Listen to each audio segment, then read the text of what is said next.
poin-poin yang saya sampaikan. Mungkin apa yang saya jelaskan akan berbeda dengan apa yang akan kalian tuliskan. Tetapi ini adalah kerangkanya. Kalian bisa mengikuti pola-pola kerangka seperti ini. Jangan dipaksakan misalnya, Pak saya bingung untuk implikasi teoritisnya, tapi implikasi praktisnya ada Pak. Ya sudah, ditulis di praktis saja. Tapi kalau ada dua-duanya lebih bagus lagi. Bismillahirrahmanirrahim. Assalamualaikum warahmatullahi wabarakatuh. Semoga kalian dalam kondisi sehat dan jangan lupa bahagia setelah 10 hari saya tidak membuat video pembelajaran. Ini karena kesibukan di kampus juga. Pertama saya ingin menyampaikan dulu bahwa sejak video ini rilis hingga ke depannya nama review literasi tidak digunakan lagi. Saya lebih menggunakan nama Ihsan Rahmat Talks, ada akhirnya Talks ya. Karena kalau ngetik Ihsan Rahmat saja banyak ditemukan channel lain, tapi ditambah dengan kata Talks itu jadi ciri khas Ihsan Rahmat Talks begitu. Ini terkait dengan branding juga sebenarnya. Kemudian untuk video ini saya mau menjelaskan tentang kesimpulan. Kesimpulan ini sesuatu hal yang menarik sebenarnya, karena inti jawaban dari pertanyaan penelitian yang ada di bab 1 itu adanya di kesimpulan.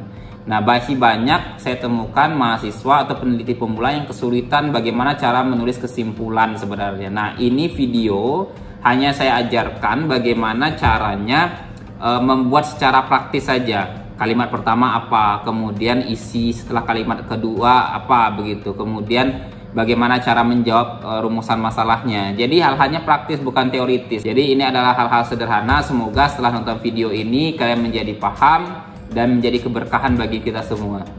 Kita langsung masuk ke video.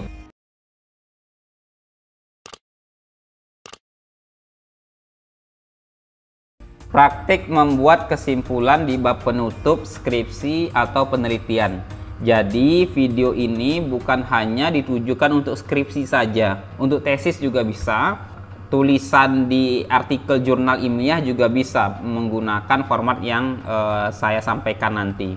Karena itu saya perlu menjelaskan terlebih dahulu tentang definisi dari kesimpulan. Kesimpulan itu adalah pernyataan singkat, jelas, dan sistematis atas keseluruhan hasil analisis, pembahasan, dan pengujian hipotesis penelitian. Jadi pernyataannya harus singkat, jelas, dan sistematis atas keseluruhan hasil. Ini maksudnya dari hasil penelitian, pembahasan, dan pengujian hipotesa. Kalau seandainya untuk kuantitatif, itu semua disimpulkan dalam bentuk kalimat yang padat, singkat, dan jelas. Tentu juga harus sistematis. Sistematis ini maksudnya adalah dia itu memberikan jawaban-jawaban yang jelas atas pertanyaan penelitian. Seandainya penelitiannya ada dua, berarti ya disistematiskan menjadi dua temuan utama. Karena itu saya di sini membuat sebuah ilustrasi. Jikalau bab hasilnya ada 20 halaman, maka kesimpulannya cukup 2 halaman saja. Apakah boleh 5 halaman? Kalau 5 halaman itu nanti bisa jadi pembahasan tersendiri. Karena itu bagaimana caranya membuat bab hasil yang 20 halaman menjadi 2 halaman? Coba teman-teman ikuti langkah praktis ini. Yang pertama, sampaikan bahwa Anda telah meneliti atau menjelaskan tujuan utama penelitian. Yang kedua, sampaikan jawaban utama atas pertanyaan penelitiannya apa. Kemudian sampaikan implikasi studinya. Implikasi itu ibaratnya dampak dari temuan kalian ini apa. Kemudian sampaikan kekurangan studi dan beri rekomendasi. Nah, mungkin akan kesulitan bagi kalian jika saya hanya berbicara saja. Karena itu kita langsung praktek saja ya.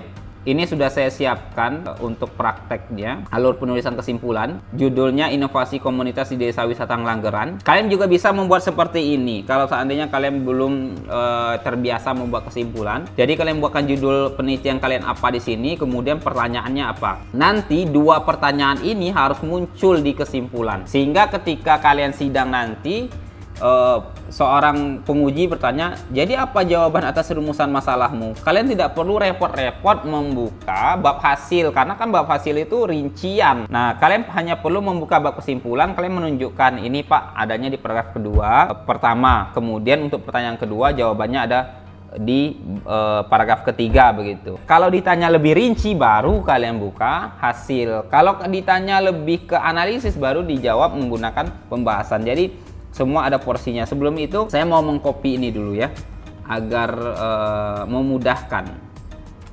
Saya taruh di sini aja ya. Nah, kita mulai praktek. Yang pertama yang diminta adalah sampaikan bahwa Anda telah meneliti atau menjelaskan tujuan utama penelitian. Tujuan utama penelitian ini adalah menjelaskan inovasi komunitas di Desa Wisata Ngelanggeran. Nah, bagaimana contoh kalimatnya? Seperti ini saja. Penelitian ini telah menjelaskan tentang inovasi komunitas di Desa Wisata Ngelanggeran.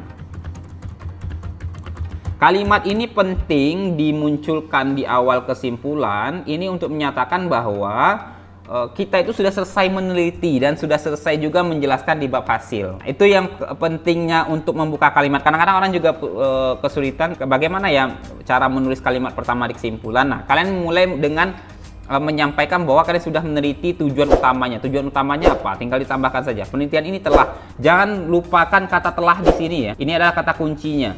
Telah. Atau misalnya dengan kata lain, penelitian ini telah mendeskripsikan. Penelitian ini telah mendiskusikan. Penelitian, nah ini bisa, kata menjelaskan ini kan banyak sinonimnya. Kemudian sampaikan jawaban utama atas pertanyaan penelitian Anda. Sedapat mungkin berupa poin-poin ya. Misalnya di sini. Bagaimana proses inovasi komunitas Desa Wisata Ngelanggeran?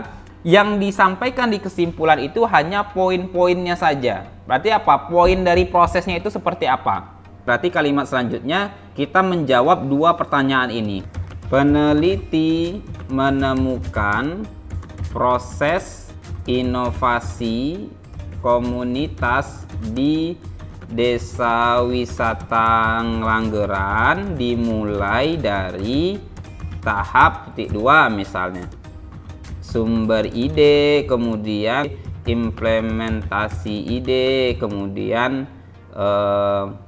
pengembangan, kemudian eksekusi dan evaluasi. Ini misalnya saja ya. Karena itu saya mengatakan di sini sedapat mungkin berupa poin-poin sehingga ketika ditanya apa jawaban atas pertanyaan penelitianmu? Kalian bisa mengatakan yang pertama ini, yang kedua ini, yang ketiga ini. Itu kan berupa poin-poin. Dan di kesimpulan juga enak menjelaskan. Nah, ini perlu dijelaskan satu-satu. Tapi menjelaskannya tidak panjang lebar, cukup satu kalimat saja. Pengelola desa wisata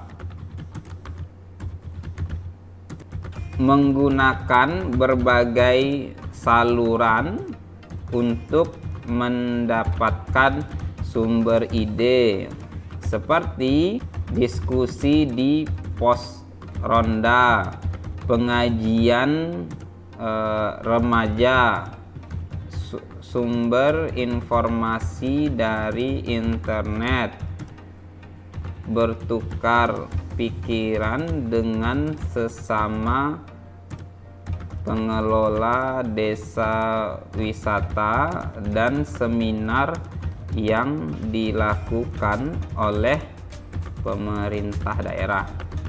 Nah, ini baru kita dapatkan dari sumber ide. Nah, kemudian apa selanjutnya? Implementasi. Sumber ide ini kemudian diimplementasikan dalam bentuk konsep seperti ada coretan sederhana di buku untuk mengembangkan ide. Nah, sudah dua ya. Yang ketiga pengembangan, tahap pengembangan. Nah, bla bla bla bla bla. Kemudian kalau sudah itu eksekusi, bla bla bla bla. Kemudian yang terakhir evaluasi.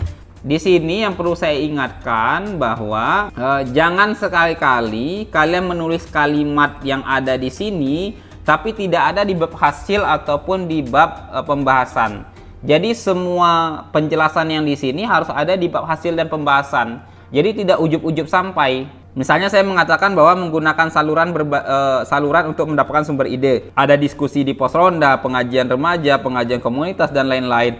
Ini harus disampaikan dulu di bab hasil, sehingga bab ini kan cuma menyimpulkan saja. Setelah ini selesai, masuk ke paragraf kedua, yaitu untuk menjawab rumusan masalah kedua. Kalian bisa mengatakan kemudian proses inovasi ini berjalan dengan berbagai rintangan, beberapa hambatan yang terbaca seperti sampaikan apa.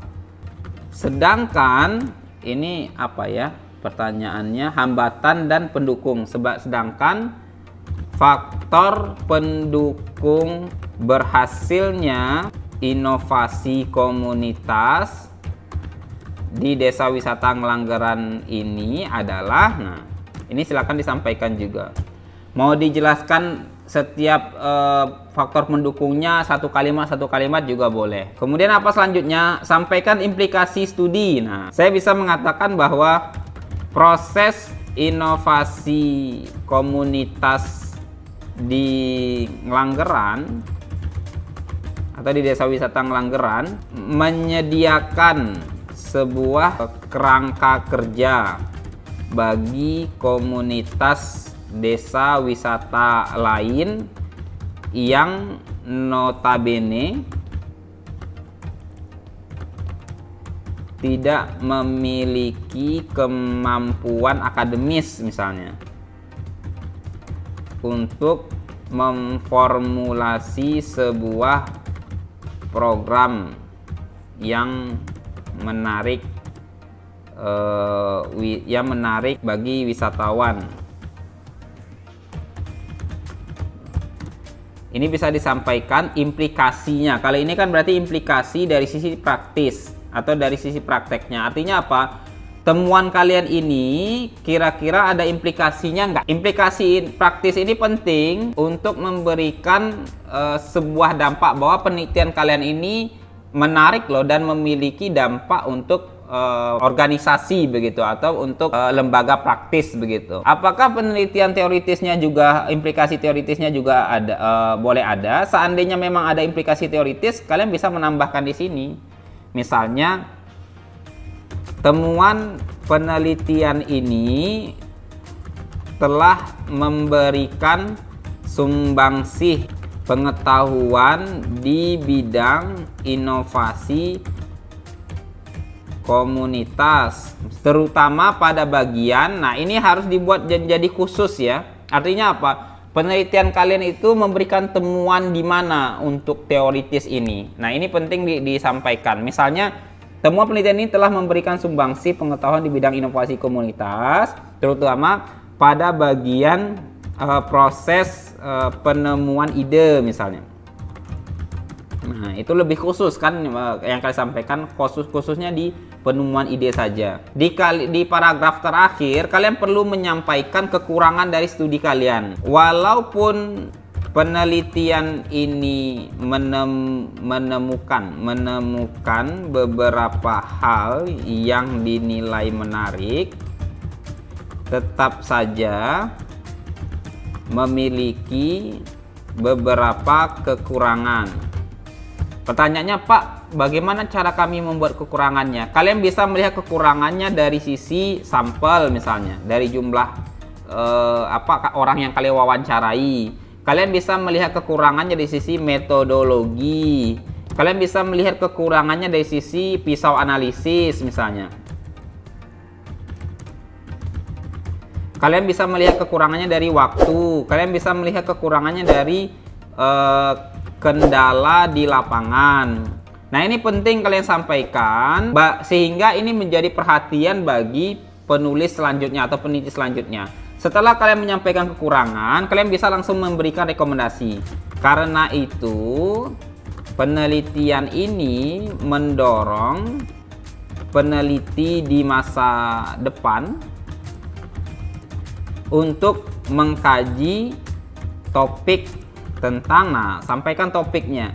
Misalnya ini proses inovasi komunitas desa wisata. Saya mau merekomendasikan bahwa proses inovasi komunitas yang diuji menggunakan metode kuantitatif misalnya. Kemudian apalagi misalnya boleh ditambahkan. Setelah itu selesai kesimpulan. Begitu saja untuk membuat kesimpulan. Sehingga kesimpulan kalian ada 1, 2, 3, 4 paragraf saja. Tergantung juga, kalau seandainya rumusan masalahnya cuma 1, ya berarti kemungkinan 3 paragraf saja sudah cukup untuk menulis kesimpulan. Yang terpenting adalah perhatikan poin-poin yang saya sampaikan. Mungkin apa yang saya jelaskan akan berbeda dengan apa yang akan kalian tuliskan. Tetapi ini adalah kerangkanya. Kalian bisa mengikuti pola-pola kerangka seperti ini. Jangan dipaksakan misalnya, Pak, saya bingung untuk implikasi teoritisnya, tapi implikasi praktisnya ada, Pak. Ya sudah, ditulis di praktis saja. Tapi kalau ada dua-duanya lebih bagus lagi. Jangan lupakan kekurangan dari studi kalian. Kadang-kadang si penguji ini, dia bertanya, kira-kira menurutmu apa kekurangan studimu? Nah, kalian bisa nanti menyampaikan kekurangan studi saya ini, Pak. Dan ini sudah saya jelaskan di bab bagian kesimpulan begitu. Kemudian jangan lupakan rekomendasi untuk penelitian di masa depan. Demikian yang dapat saya sampaikan tentang kesimpulan, karena hanya sebatas itu pengetahuan saya. Jika ada hal lain nanti saya update di kemudian hari. Intinya ada di kerangkanya. Mungkin apa yang saya jelaskan atau saya contohkan tentang inovasi desa wisata Ngelanggeran tadi tidak sesuai dengan kejadian di skripsi kalian. Tapi ikuti saja kerangkanya. Kalimat pertama apa, kemudian setelah kalimat pertama apa yang perlu yang dijelaskan, kemudian kalimat berikutnya apa, hingga nanti selesai menjadi sebuah kesimpulan. Saya berharap ini bermanfaat dan kita semua mendapatkan keberkahan dari ilmu ini. Demikian, Assalamualaikum warahmatullahi wabarakatuh.